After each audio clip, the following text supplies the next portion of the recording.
भारत माता की वंदे वंदे वंदे।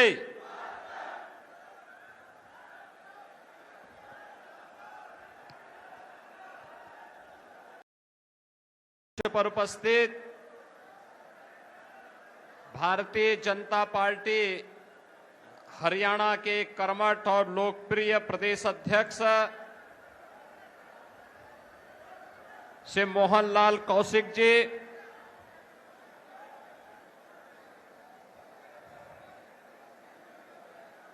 भारतीय जनता पार्टी के लोकप्रिय प्रत्याशी श्री कृष्ण बेदी जी, जिला अध्यक्ष जीन श्री चैदेंद्र ढुल जी, प्रभारी मदन गोयल जी, लोकसभा के उत्तर प्रदेश बरेली के सांसद और यहां के प्रवासी श्री छतरपाल सिंह गंगवार जी, पूर्व सांसद अशोक तंवर जी, प्रभारी नरवाना विधानसभा श्री ओम प्रकाश शर्मा जी, संयोजक ऋषपाल शर्मा जी, पूर्व विधायक पृथ्वी सिंह जी, योगी सुखराई नाथ जी, मंच पर उपस्थित भारतीय जनता पार्टी के सभी सम्मानित पदाधिकारीगण, संतजन, भारी संख्या में नरवाना विधानसभा क्षेत्र से उपस्थित सभी बहनों और भाइयों, मैं प्रभु श्री राम की धरती से आज यहां पर उचाना माता की इस पावन धरा पर आया हूं। आप सबने म्यारी राम राम।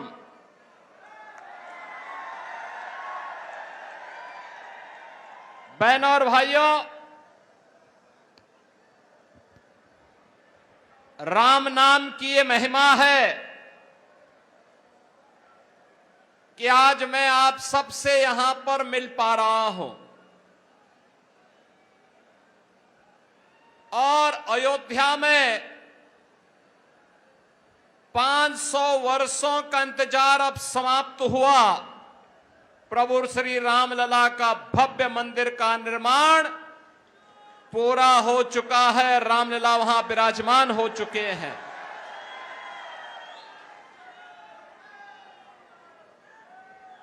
बहनों और भाइयों, मैं पूछना चाहता हूं, जिस राम के नाम से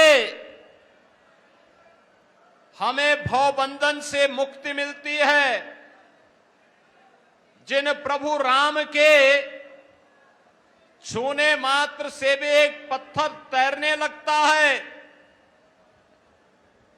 उस प्रभु राम के नाम से कांग्रेस और इन लोगों को ही परेशानी होती थी। अगर आजादी के तत्काल बाद अयोध्या में राम मंदिर का निर्माण नहीं हो पाया, तो इसके लिए ये सेकुलरिज्म का लबादा ओढ़ने वाले दल जिम्मेदार हैं,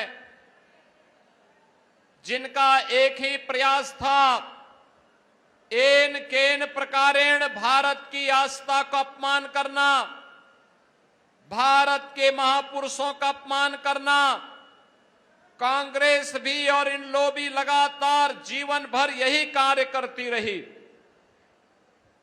बहनों और भाइयों, इससे बड़ा और क्या हो सकता है। एक और अयोध्या में प्रभु राम लला के भव्य मंदिर का निर्माण का कार्य संपन्न हुआ, रामलला विराजमान हुए, और दूसरी तरफ अयोध्या के इंटरनेशनल एयरपोर्ट का नाम त्रिकालदर्शी ऋषि महर्षि वाल्मीकि जी के नाम पर करने का काम भी प्रधानमंत्री मोदी जी ने किया।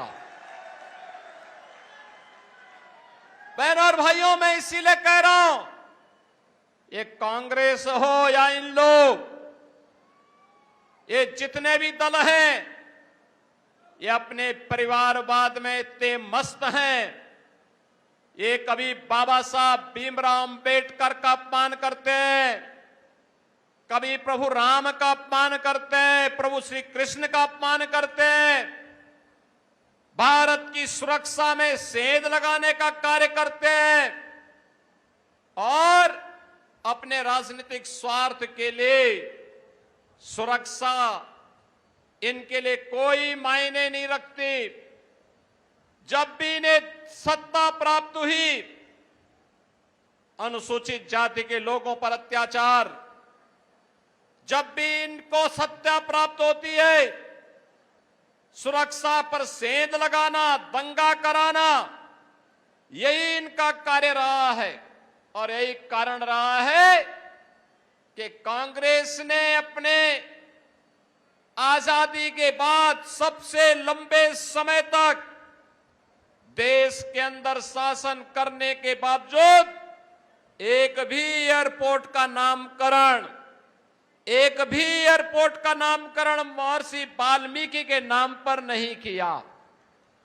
एक भी एयरपोर्ट का नामकरण संत रविदास जी के नाम पे नहीं किया।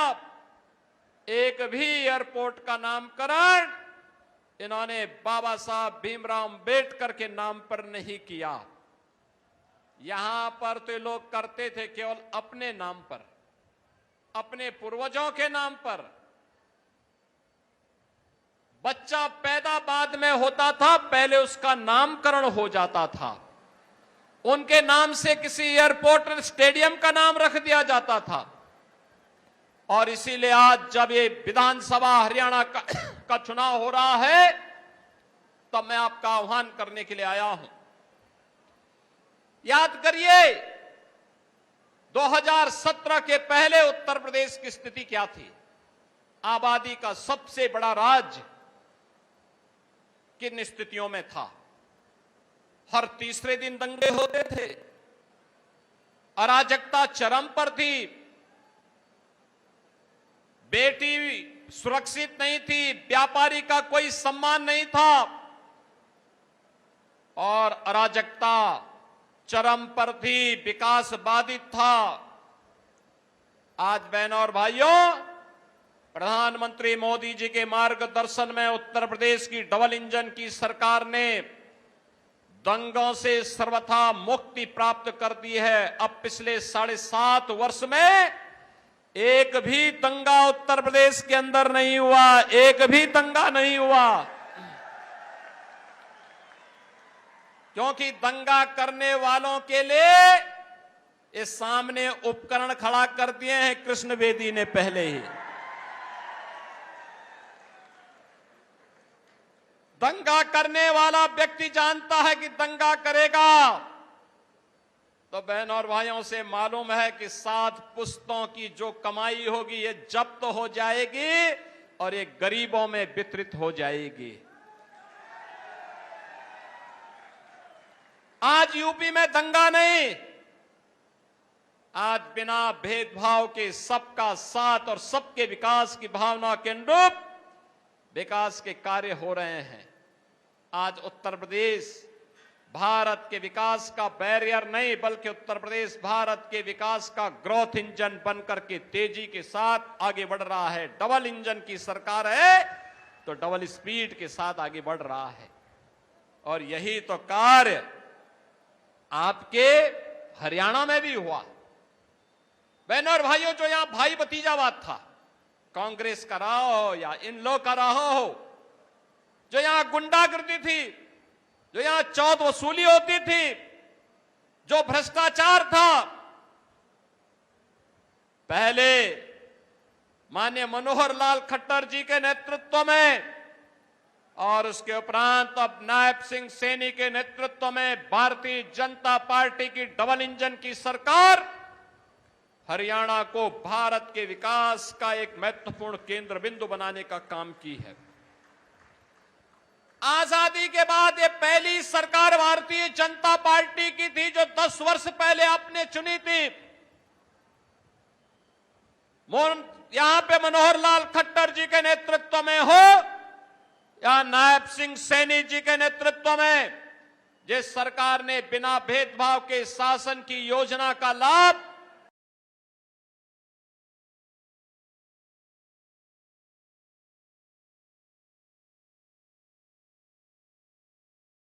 काम किया। आवास की सुविधा हो, शौचालय की सुविधा हो, हर घर नल की योजना हो, हर घर की कनेक्टिविटी हो, अधिकाधिक नौजवानों को नौकरी और रोजगार के साथ जोड़ने का कार्य हो, बेटी की सुरक्षा हो, व्यापारी का सम्मान हो,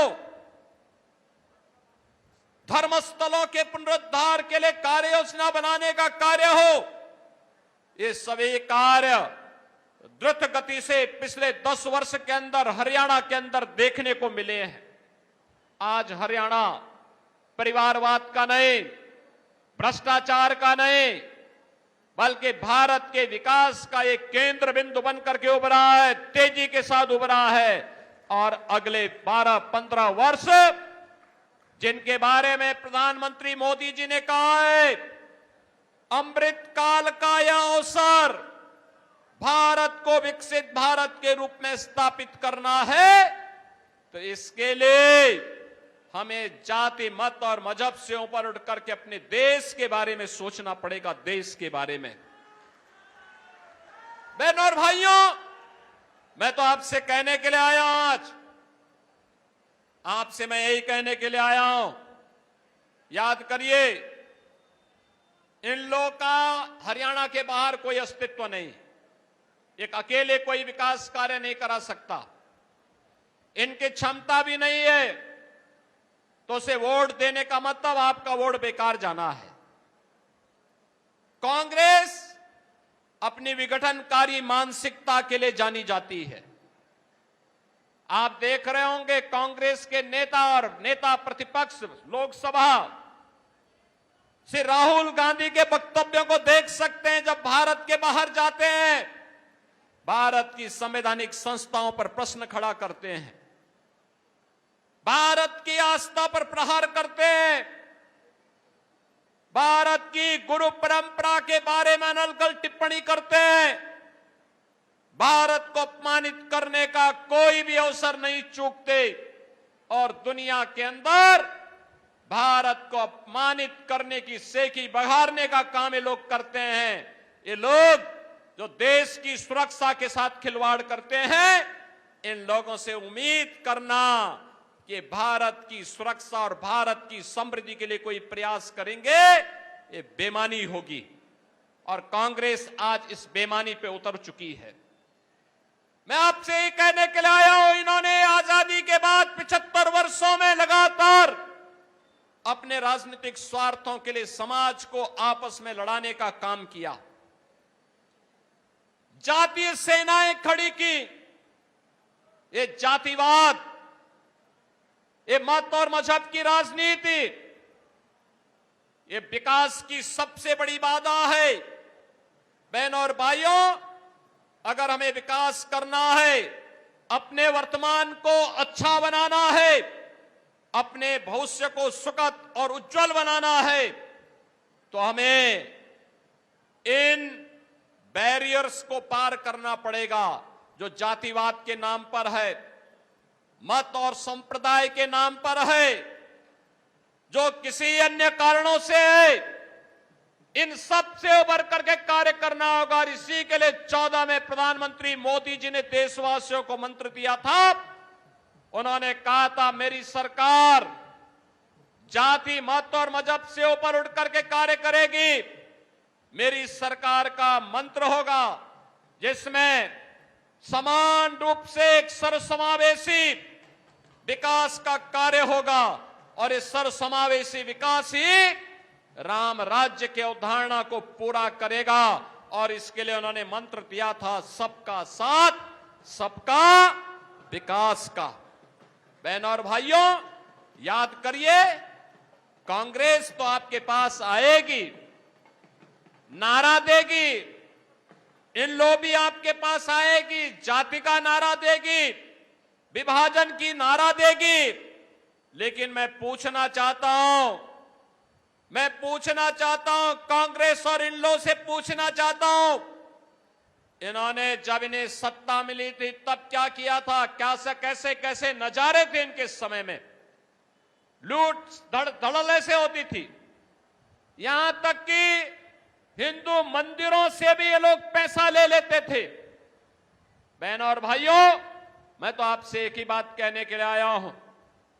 भारतीय जनता पार्टी की सरकार मोदी जी के नेतृत्व में, हरियाणा के अंदर पहले माननीय खट्टर जी के नेतृत्व में, सिर्फ नायब सिंह सैनी जी के नेतृत्व में ये डबल इंजन की सरकार कार्य की है। आज उसके परिणाम दिखाई दे रहे हैं। बेहतर कनेक्टिविटी हुई है, बुनियादी सुविधाएं जनता जनार्दन को मिली है।